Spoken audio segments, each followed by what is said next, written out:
on 100.5 and 790 News and WSGW.com.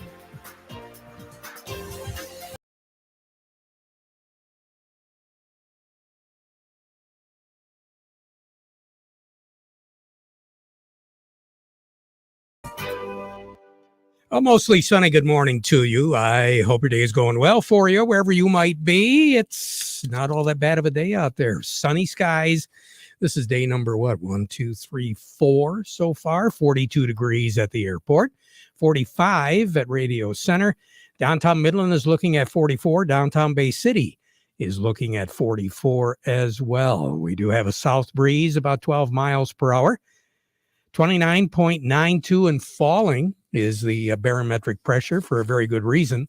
We do have a high pressure system, which is right now moving into Pennsylvania, moving away from us, and a low pressure system, which is currently situated over southern Nebraska, that is going to be moving into southeastern Minnesota as we go through the next 24 to 36 hours. And that is the system that's going to be affecting us, first of all, by increasing our temperatures, keeping them right up where they are.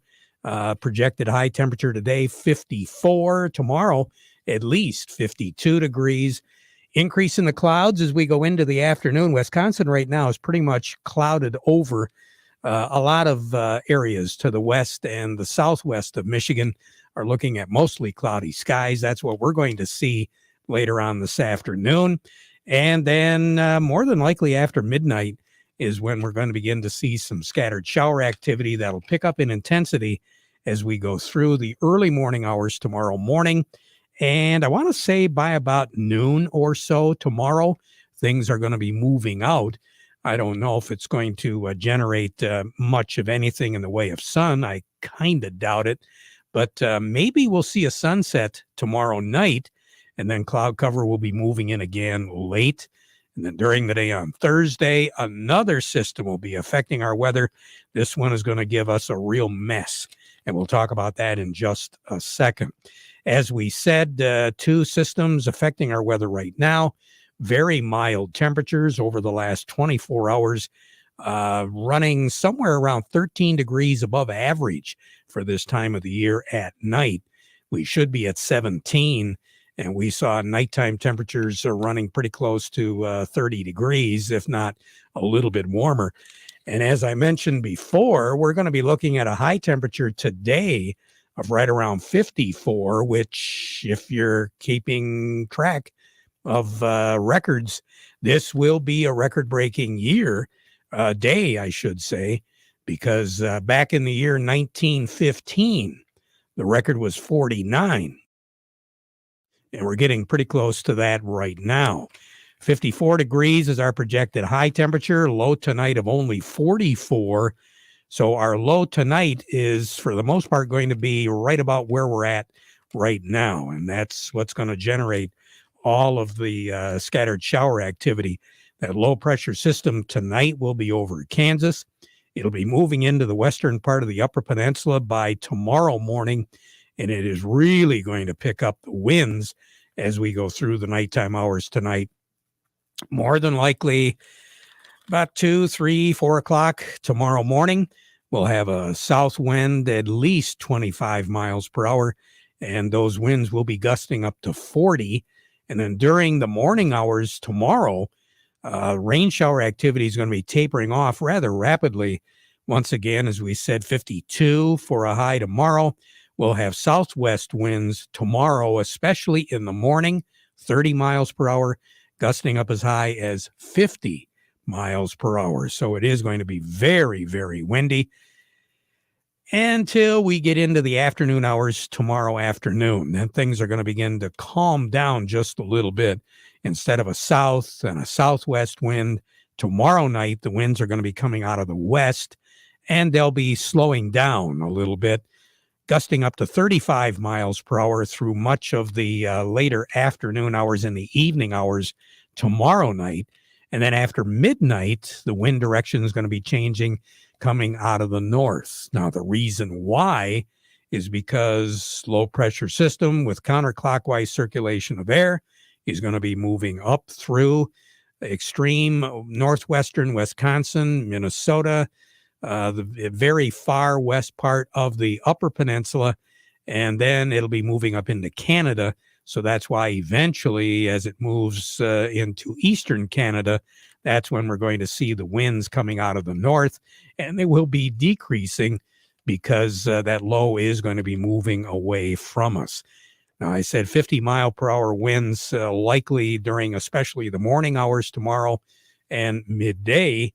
We are going to be looking at stronger than that winds in northern Michigan. So I wouldn't be a bit surprised if you plan on traveling into the Upper Peninsula sometime during the day tomorrow. You very possibly could run into a little bit of a delay if you are going to be trying to cross the Mackinac Bridge, because that threshold level of winds is going to be pretty close. So be advised, you could run into an issue. The other part, not only just the wind speeds, but the moisture. Not so much that it's going to be snow. That's not in the cards for tomorrow. But as we move into the day on Thursday, when that second system comes, that system is going to cross through the Lower Peninsula. And we are going to, in the Saginaw Valley, the Great Lakes Bay region, we are going to be right on the line between ice and measurable amount of snow.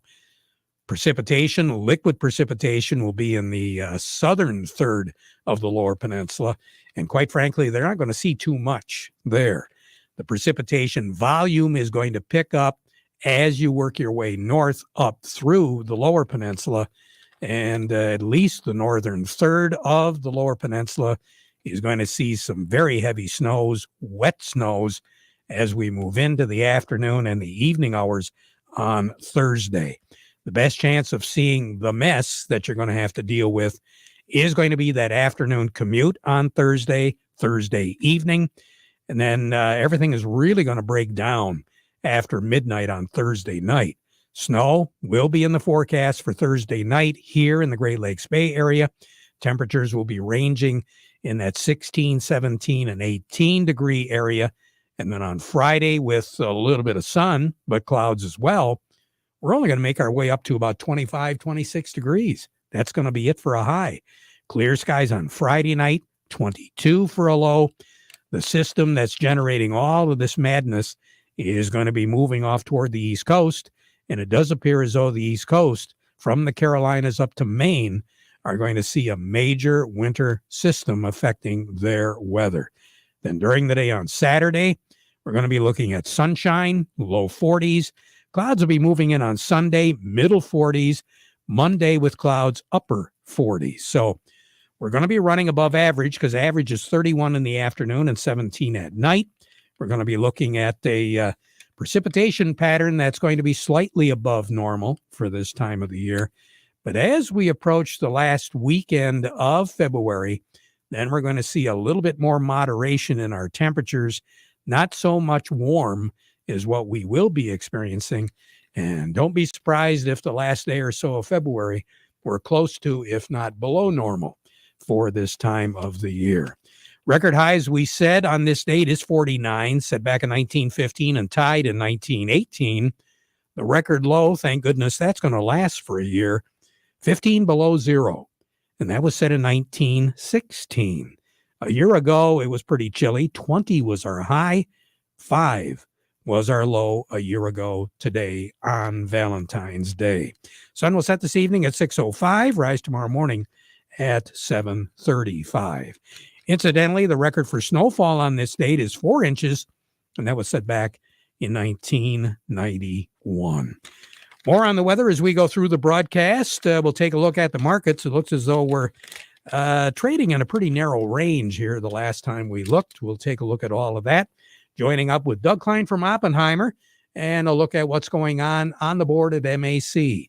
All of that coming up. But first of all, we want to remind you the weather forecast brought to you by the folks at Nutrien Ag Solutions. Nutrien Ag Solutions has the local expertise to recommend the corn, soybean, and other seed products that are the best fit for your field. Plus, unparalleled agronomic support with products and services to unlock yield potential and improve crop performance from plants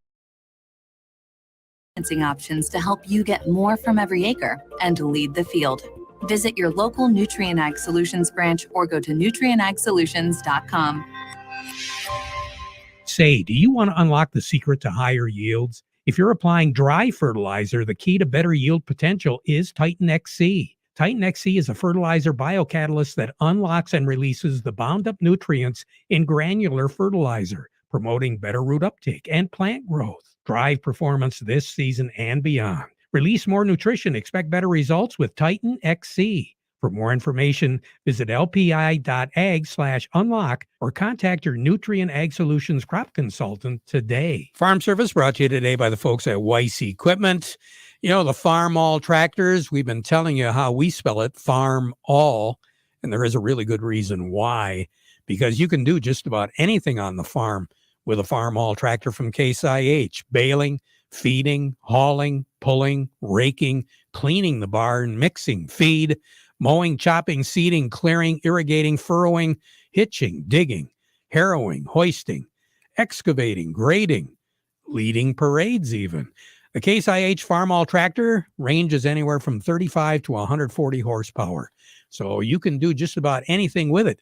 Whatever the job is, Weiss Equipment and Frankenmuth will direct you to the right Farm All tractor. That's why they carry a wide range of Case IH Compact Farm All Series tractors, from the Value Pack Compact Farm All A to the Deluxe Compact Farm All C and C Series with cabs.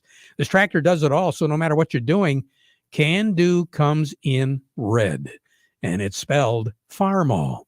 Learn more by stopping by Weiss Equipment and Frankenmuth, doing it right longer. Along with me, Doug Klein from Oppenheimer. Doug, good morning. How you doing? I'm doing good. How you doing? Hey, not too bad. I see we're in the red for Valentine's Day. Oh, yeah. It's just a weird, wild day. This morning they had inflation numbers out. They were 0.2% higher than they were hoping for. And so everybody's freaking out. The stock market at one point this morning was up 200 points, and now it's down 400 points. So who knows? No rhyme or reason. Just fast-paced automatic trading, and once those trips are tripped, just Katie bar the door, because it's over. Yeah.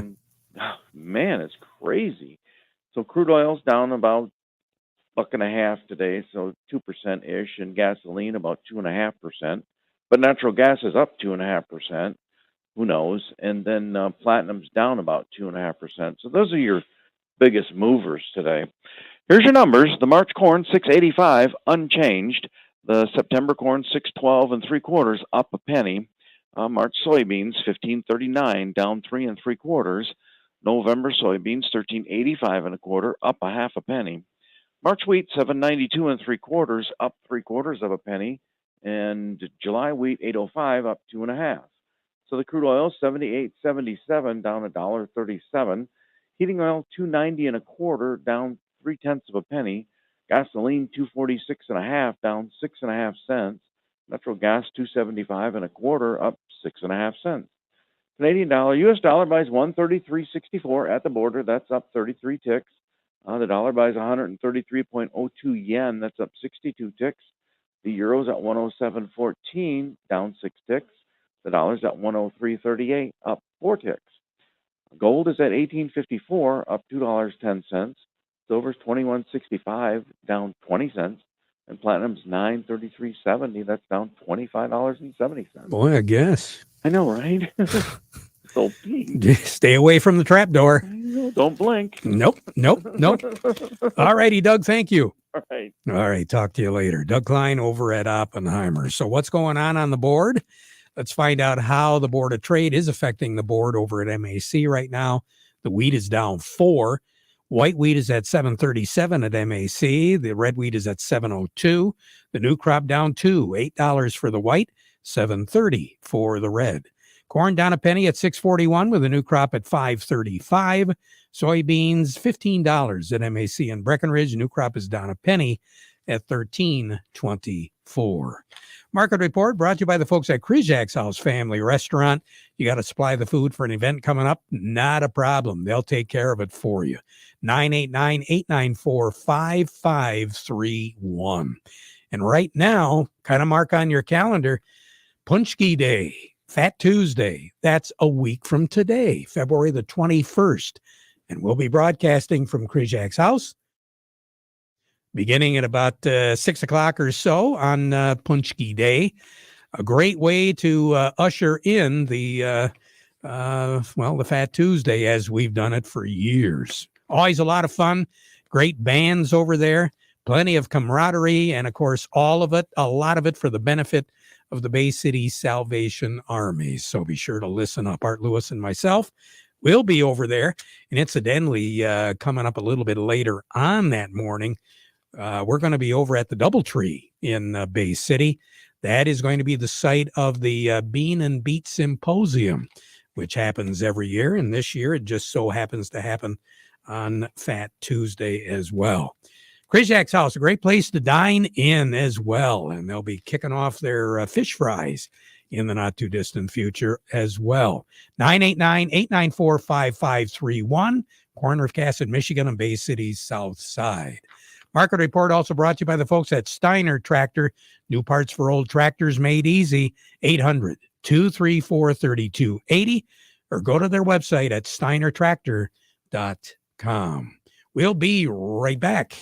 What word comes to mind if I say food prices? Inflation. What if I say housing prices? Inflation. Well, what if I said car and truck prices? Last year, the word was definitely inflation. In fact, it was hyperinflation. But at Cook Chevrolet in Vassar, this is a new year, and prices have come crashing back to normal. Loaded crew cab 4x4 Silverados are back down to $363 a month. Interest rates are even back down to 2.99% on pickups. The Chevy Equinox is now down another $35 just from last month, now starting at $250 a month. And last month's unbelievable Chevy Blazer lease payment has even been lowered. Can you believe it now starts at $215? You heard me right. I didn't say $250, just $215 a month. At the Cook Jam Superstore in Vassar, inflation is history. Get out today, M15 Top of the Hill in Vassar. Payments based on GM employee and family lease. $26.93 on Equinox, $27.26 on Blazer, $28.95 on Silverado due at signing. Call or visit us online at cookchevybuick.com. Chevy, find new roads. With all the hubbub and rigmarole, what's going on with the Chinese and some other countries, it's come to light more so than ever before about foreign countries buying American soil. C.J. Miller with Michigan Ag Today files this report. Well, after the recent news of the Chinese balloon that flew over the U.S., there are now heightened concerns about Chinese ownership of American farmland and whether foreign ownership of farmland is a national security issue. Republican Senator Chuck Grassley of Iowa, who also serves as a member of the Senate Ag Committee, says he's introduced a bill that would include the USDA in the Committee on Foreign Investment in the United States, or CFIUS for short. CFIUS made a decision that they didn't have any authority to stop China from buying farmland in North Dakota, which seems to be very close to some of our military facilities. Now, I'm not saying that I know for sure there's a connection to our national security and Chinese buying that farmland. Grassley fears that more U.S. farmland could fall into China's hands in the future. Nearly half of U.S. farmland is owned by Americans over 65 years of age. So that means in the next 20 years, it could be up to 370 million acres of farmland could be changing hands. Grassley adds that a bill enacted last year is aimed at keeping tabs of foreign land ownership. Under the bill, USDA is required to build an interactive database to show foreign ownership disclosures, and the USDA will report to Congress on the impact of these investments. According to the USDA, in 2019, China, Russia, and Iran together own 200,000 acres here in the U.S. As a farmer, you're always thinking ahead, planning and preparing for the next season. You know that a profitable yield depends on weather and timing. While Morgan Composting can't control the weather, they can save you time, from enhancing your soil before planting season with Dairy Dew compost blends to boosting growth with Dairy Dew granulated fertilizers and finishing the growing season strong with powerful liquid foliants made with kelp, humic, and fulvic acid. Morgan Composting has everything you need to get things going and get things growing in a complete package. Whether your farming operation is a greenhouse, an orchard, or thousands of acres of row crops, save time by getting your entire fertility plan made in one place. Morgan Composting, serving Michigan farmers for more than 25 years. Call the soil health experts now at Morgan Composting or visit dairydew.com to learn more. Dairy Dew. Farm Service brought to you today by the folks at Quality Roasting of Reese, offering competitive, consistent prices for your soybeans. Give them a call for a quote today. Craig Voorhees with the Rummel Agency joining me right now. And Craig, another hot topic these days seems to be worrying about having somebody else assume your identity. Right, Terry. There's a lot of discussion of that right now during tax season, that folks will get a hold of your tax return or use your identity to file a false one. All kinds of possible scenarios there. Many policies, homeowners and farm owners policies, will cover some expenses if that happens to you. Now, it won't necessarily put money back into your bank account if the bad guys get in there and drain it, but it will pay for expenses if you have to hire a consultant or some type of restoration specialist, if you have to take time off work to meet with those folks. There is coverage available from most policies. So if that does happen to you, make sure you give your agent a call to find out how they can help you. Trouble is, sometimes you don't know somebody else has stolen your identity until well after it happens and the damage has been done. Unfortunately, that happens all too often in these cases, and yes, that's a very real possibility. But regardless of the timing, your policy might be able to help you out a little bit. Well, that's good to know. Craig Voorhees, take care. Have a good day. All right. Thanks, Terry. You too. You bet. Craig Voorhees with the Rummel Agency.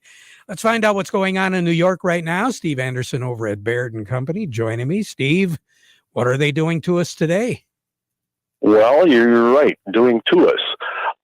Right now, we've kind of slid out of the starting blocks and fallen down, I guess. Dow Jones Industrial Average is down 382 points, putting it at 33,863. Volume there is 316 million shares. The NASDAQ is down by 92, putting it at 11,800 on volume of 416 million shares. Locally, Caterpillar 242.29, down 586. Deere 404.69, down 10.64. CMS 61 even, down 62. Dow 59.12, down 120. DuPont 75.86, down 51. Corteva is 61.69, down 78. GM 42.31, up 28. Trinzio 25.39, down 72. Walmart 144.81, down $1.10.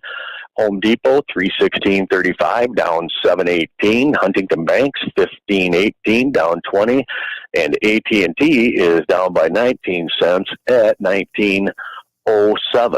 Well, hopefully you've got your red on, because it sounds like New York does. It is, it is. Yeah, New York's got it on. I'm wearing some in honor of Valentine's Day here a little bit, but this doesn't look like a great Valentine's Day. I was going to say they're not spreading the love as far as I'm concerned. No. Cupid shot a cannon at this, not an arrow. I'm afraid so. You have a great day. Take care, Steve. I will. You do the same. All right. Bye-bye. Steve Anderson at Baird & Company. Hi, I'm Don Ellens, owner of Ellens Equipment. In 1954, my father started our family-owned equipment dealership. Nearly 70 years later, we've grown from a single store in a small town to 3 locations across central and northern Michigan. Ellens has been blessed with an amazing, dedicated staff who serve our great customers. As we continue to grow, we're searching for more great people to join our team and advance their careers in the agricultural and construction equipment industry. We would love to have you join our team soon. Please apply at ellensequipment.com/jobs. If you didn't have the opportunity, you might want to check out Coffee with Corn, a very interesting program today. Kristen Poley, who's the director of research and agronomy with the corn marketing program of Michigan, had a program this morning on conservation programs, and there's a number of them available. For more information, why don't you just dial up our Facebook, Farm Service Facebook, and take a look at that program. Very interesting points. Next week, they're going to be talking about drone applications, so you might want to check that out. We'll be back at 12:30 with an update, so you stick around. But right now, we conclude our program with the playing of our national anthem.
From the Premier Kitchen and Bath Gallery Studios, WSGW, Saginaw, Bay City, Midland, WSGW-FM, Carlton. This is CBS News on the Hour, your home for original reporting. I'm Deborah Rodriguez. Governor Gretchen Whitmer is speaking out after last night's shooting on the campus of Michigan University that killed 3 students and left 5 others in critical condition. We cannot keep living like this. Our children are scared to go to school. People feel unsafe in their houses of worship or local stores. Michigan State's interim deputy schools police chief Chris Rosman says officers got a tip about the gunman who had no known ties to the college. We have previously confirmed that he was 43 years old. He's a male. His name is Anthony. Last name is McCrae. McCrae shot himself to death. The district superintendent says he had a note in his pocket with threats to 2 schools in Ewing Township, New Jersey. Inflation is easing, but the pace of moderation has slowed down. Consumer prices were up 6.4% year over year in January, compared to 6.5% in December. Prices for shelter, food, and energy all rose. The Biden administration says it's still not sure what the military shot down over Lake Huron, northern Alaska, or Canada's Yukon over the weekend.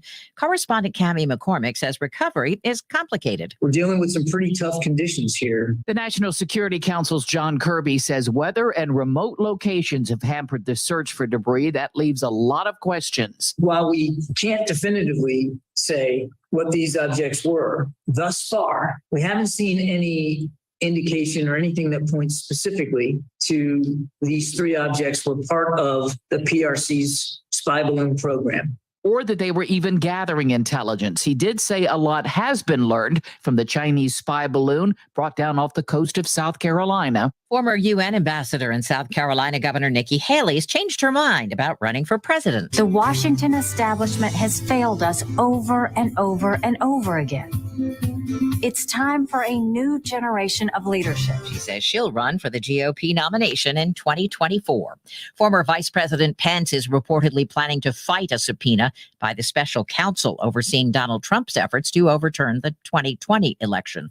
UVA political analyst Larry Sabato. It may help Pence to avoid being put in the position of battling with Trump, which will never be popular with the Trump base, which, after all, has got to be part of any coalition Pence would put together to win the Republican presidential nomination. Senate Judiciary Committee's opened a hearing on protecting children online. Chair Dick Durbin. Criminals and bullies don't need to pick a lock or wait outside the playground to hurt our kids. They only have to lurk in the shadows online of Facebook and Snapchat.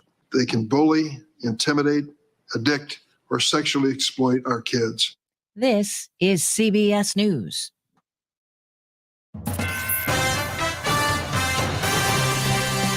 Live from the 100.5 and 790 newsroom, this is WSGW News. Mostly sunny skies and 47 degrees at 12:03. Good afternoon. I'm Mike Percha.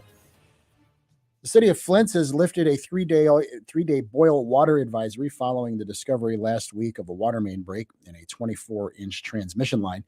The city says in a news release the advisory was lifted at 10:45 a.m. yesterday following two 24-hour testing rounds for bacteria. Additional testing was being done on the repaired transmission main. Residents and businesses were asked Friday to boil water before using it for drinking, cooking, brushing teeth, or washing dishes. Flint's water famously became tainted with lead in 2014 after officials started using river water to save money while a new pipeline to Lake Huron was built. Hundreds of fugitives have been taken off the streets as part of Operation North Star. The U.S. Marshal Service says agents have arrested more than 830 violent criminals, sex offenders, and gang members over the past month. One suspect, identified as Richard Nichols, was arrested in Albion by members of the Detroit Fugitive Apprehension Team. Nichols was wanted by the Michigan State Police for assault with intent to murder. Along with arrests,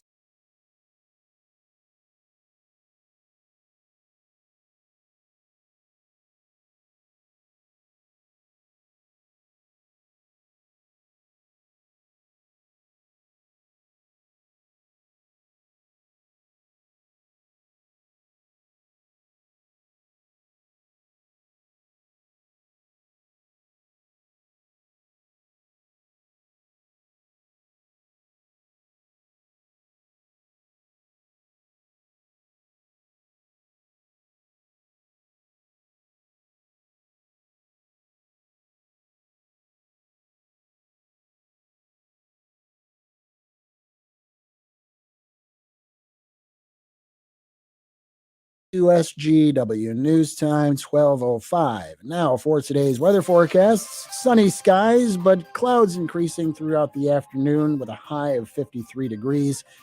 Cloudy skies this evening and a possible chance of rain showers, high of 40 or low of 45.